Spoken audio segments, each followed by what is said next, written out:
In the 3rd millennium BCE, Mesopotamian kings recorded and interpreted their dreams on wax tablets. 1,000 years later, ancient Egyptians wrote a dream book listing over 100 common dreams and their meanings. And in the years since, we haven't paused in our quest to understand why we dream. So, after a great deal of scientific research, technological advancement, and persistence, we still don't have any definite answers, but we have some interesting theories. We dream to fulfill our wishes.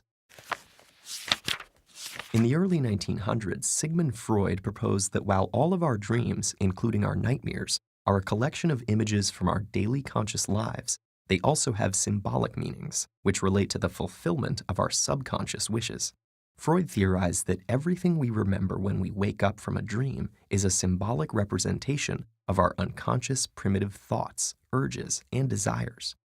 Freud believed that by analyzing those remembered elements, the unconscious content would be revealed to our conscious mind, and psychological issues stemming from its repression could be addressed and resolved.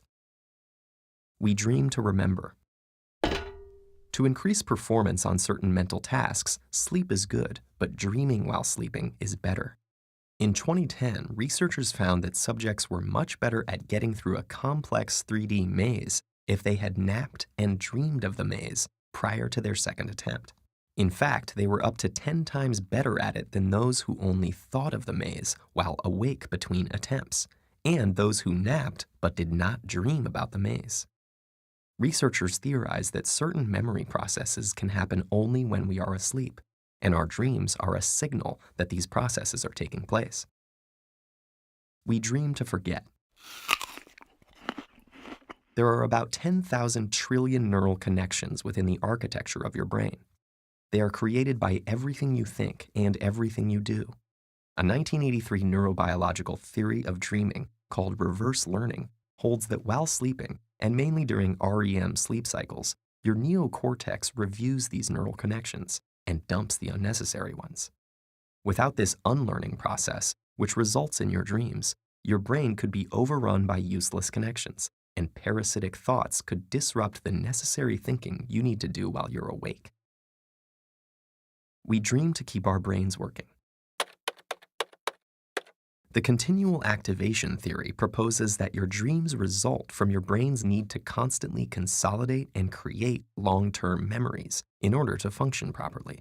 So when external input falls below a certain level, like when you're asleep, your brain automatically triggers the generation of data from its memory storages, which appear to you in the form of the thoughts and feelings you experience in your dreams.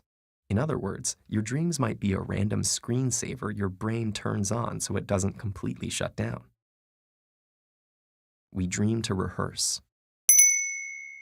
Dreams involving dangerous and threatening situations are very common, and the primitive instinct rehearsal theory holds that the content of a dream is significant to its purpose.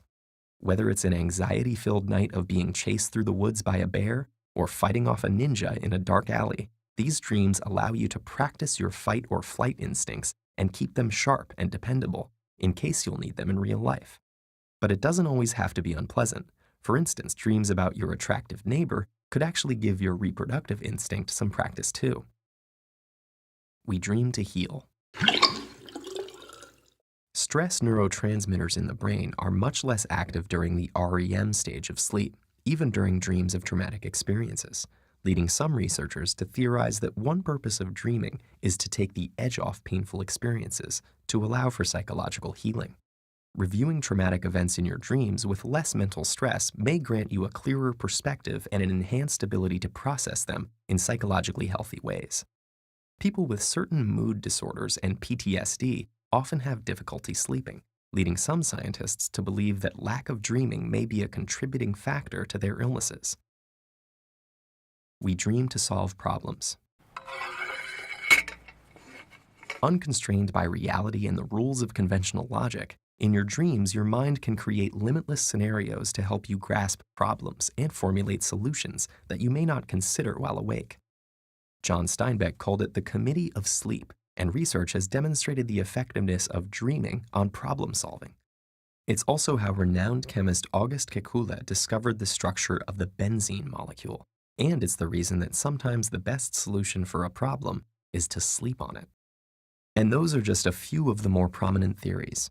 As technology increases our capability for understanding the brain, it's possible that one day we will discover the definitive reason for them. But until that time arrives, we'll just have to keep on dreaming.